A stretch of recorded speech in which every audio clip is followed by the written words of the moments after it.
They used to call me the queen of high society, luxury parties, imported wine, Paris in the spring, and Milan in the fall.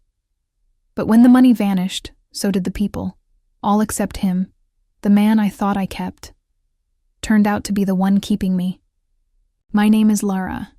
I was the heiress of the Dayton fortune, until the market crash devoured every cent. Bankruptcy, scandal, and silence. The kind of silence that makes you question if anyone ever truly cared. Leo. He was supposed to be my kept man. A gorgeous smile, abs like carved marble, a laugh that melted stress like chocolate on the tongue. I met him at a gala 3 years ago.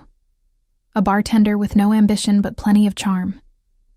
I thought he was the perfect trophy, a distraction from my crumbling marriage, a rebellion against a family that only saw power. Lara, you don't have to work anymore. Stay with me. I'll take care of you. Leo, I'm not a pet, Lara, but I'll stay for now. And he did. While I paid the bills, bought him watches and shoes, took him to yacht parties and weekend getaways, he just smiled and poured me wine. Banker Ms. Dayton, your accounts are frozen. I'm sorry. In less than a week, everything vanished. Stocks, property, my last boutique. I remember standing in the middle of my penthouse, boxes piled around me. I looked at Leo and said the hardest words I ever spoke. Lara, I can't keep you anymore. Leo quiet, then steps forward. Leo, good, because I'm tired of pretending. I thought he meant he was tired of me, but instead, he reached into his coat, pulled out a matte, black credit card, and held it out. Leo, from now on, you keep me. Shock silence. Lara, is this some kind of joke? Leo, no, you need a keeper, and I'm not talking about money. I wanted to laugh, or cry, or scream, but all I could do was stare. The card wasn't fake. It had his name on it, Leo Kensington. Turns out, Leo wasn't some broke bartender. He was a tech genius who sold his startup 2 years ago and vanished from the public eye. Lara shocked. You let me pay for everything. Why? Leo. Because you were the first person who didn't want anything from me except me. You saw me as useless. And weirdly, I liked it. It felt real. It was insane. I'd just gone bankrupt. And now the man I thought I kept was offering to keep me. He moved us into a place he already owned. Clean, cozy, no gold-trimmed edges or imported chandeliers. Just silence. And him. Leo. I'm not doing this out of pity, Lara. I'm doing this because I finally get to show you who I really am. And first, I fought it. I tried to find a job, tried to prove I didn't need saving.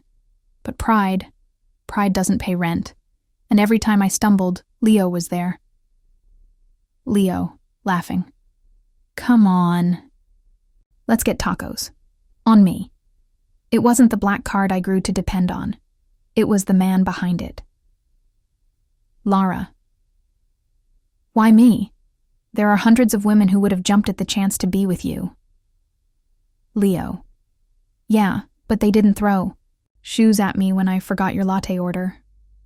He made me feel safe, in a world that had turned dangerous overnight. Damien. Lara, we need to talk. You can't seriously be with him.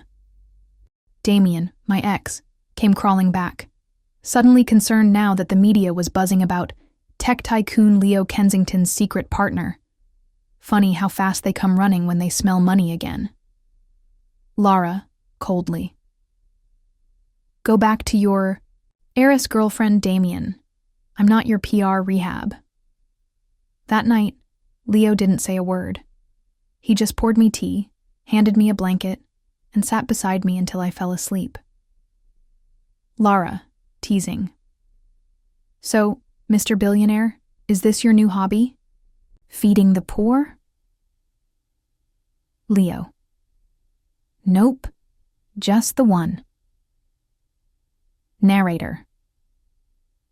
Day by day, he peeled back the layers. He told me about his childhood, orphaned, raised by a grandmother who taught him never to flaunt wealth. He told me about the betrayal of investors, the loneliness of success. Leo, softly. I don't want a girl who wants my money. I want someone who wants my worst days too. And I realized he had always known who I was, before the money, behind the cold exterior. Lara, quietly. You still want me even now? Leo. Especially now, you're finally real. Months passed, I started consulting again, small brands, local, clients. Nothing glamorous, but it was mine. And I went home to someone who never measured me by bank accounts or designer heels. Leo, smiling. One last time. Take this. Not because you need it, but because I trust you with everything.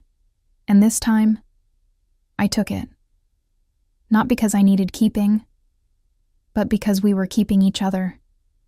So maybe I lost everything, but I found the one thing worth more than all the money in the world, love that stayed when everything else fell apart, and a man who never needed to be kept, because he was never mine to keep. He chose to stay. Subscribe for more stories that keep your heart racing and your soul smiling.